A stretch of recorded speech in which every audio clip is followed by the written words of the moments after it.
3 years after the attack on the U.S. Capitol, the Justice Department has released shocking new video of the violent insurrection. In this never-before-seen footage, two rioters aggressively confront two Republican members of Congress who are barricaded inside the House chamber. We want to show you the entirety of this shocking video. We have to warn you, some of this footage is very disturbing. I'm at the Capitol. Say something. Why is it inside the building? We're trying to get in. We got the glass broken. These are all your patriots. Are they in there? This is our house. This is our house. Our house. How do you handle this? Open the door, brother. How do you handle it? Come on, man, open the door. They're socialist pigs. You're gonna kill patriots and put this war How do you handle it? What's wrong with you? Are you kidding?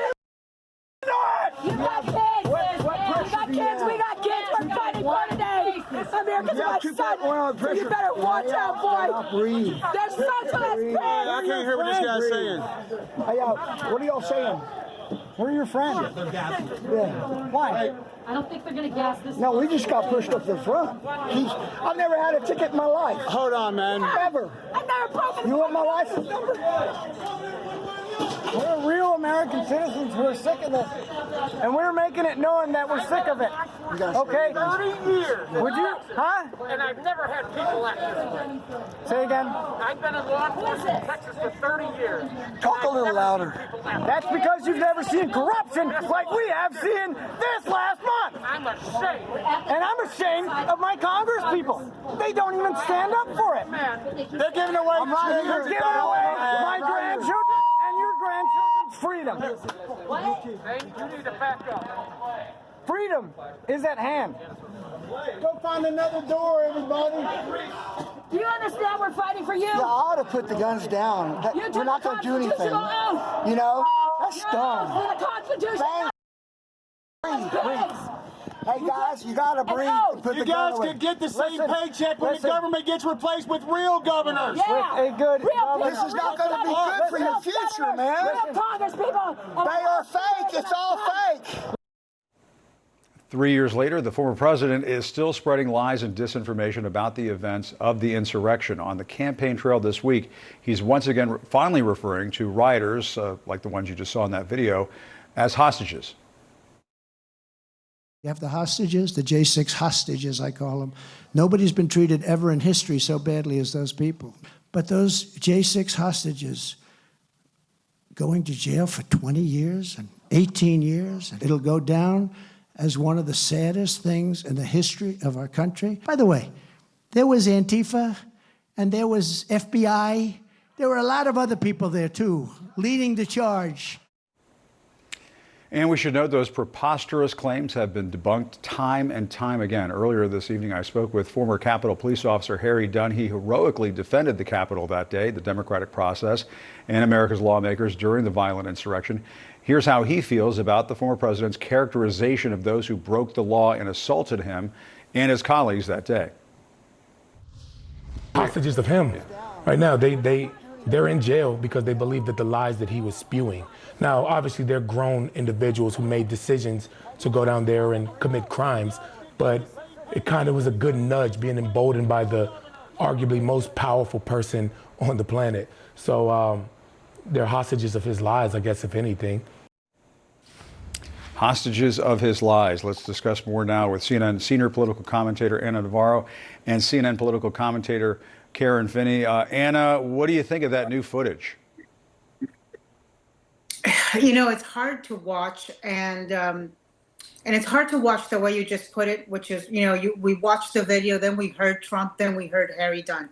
When you put those three things together back to back, I'm feeling such anger again, just the way I was January 6th, 3 years ago. And I'm angry that this man, Donald Trump, who promoted and incited and influenced these people to go out there and do these things, is leading by such huge margins in the Republican primary. It really is surreal.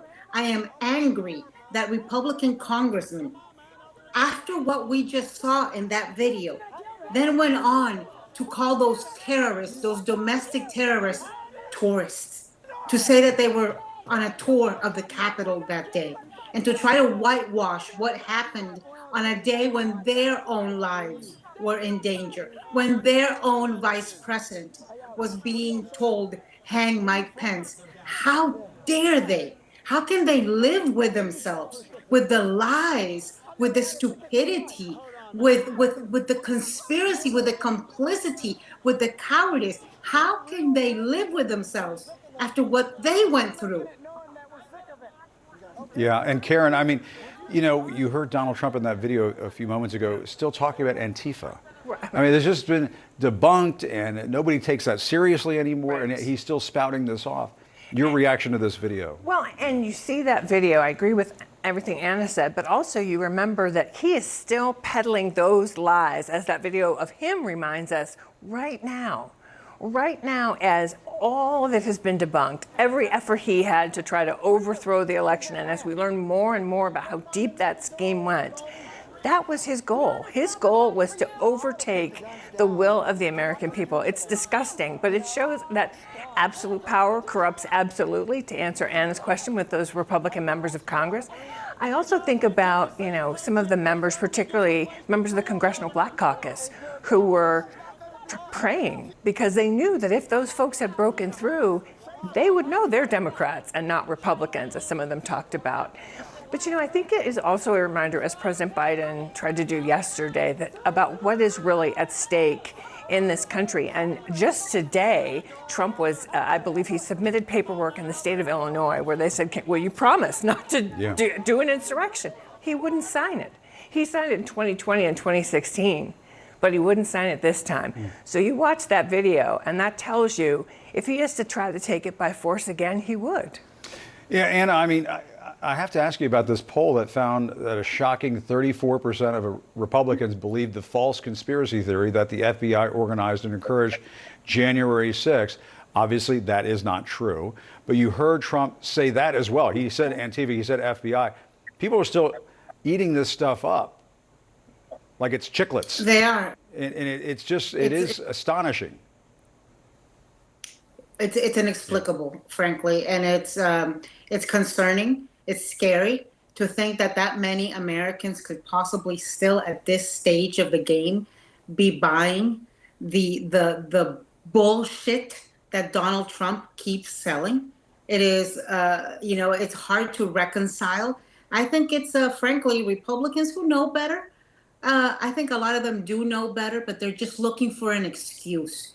They're looking for a justification because it looks like this man is going to be the nominee, and they're going to vote for him again. And so then they can't accept that the man who they are about to nominate again as Republican nominee was the head promoter and insider of an insurrection on January 6th. So they've got to find a scapegoat. They've got to find some conspiracy. They've got to find some explanation so that then they can live with their choice.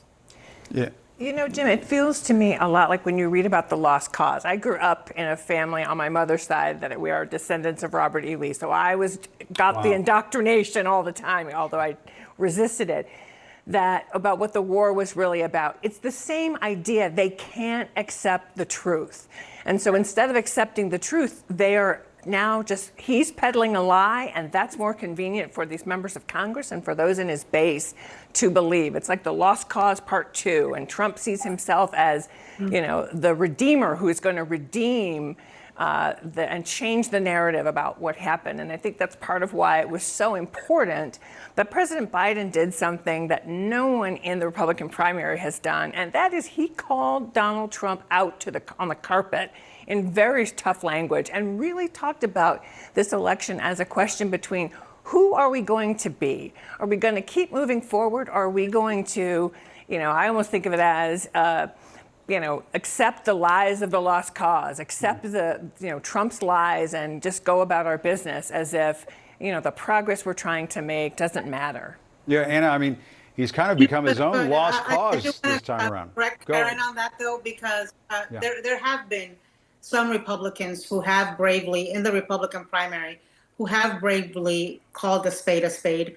Asa Hutchinson, the former governor of Arkansas, but he wasn't so much as a blip on the radar screen. Chris Christie has done it. He's got no shot in hell. But certainly, you're right that the two leading candidates after Trump, DeSantis and Haley, are tiptoeing around it and don't have the spine to call it out.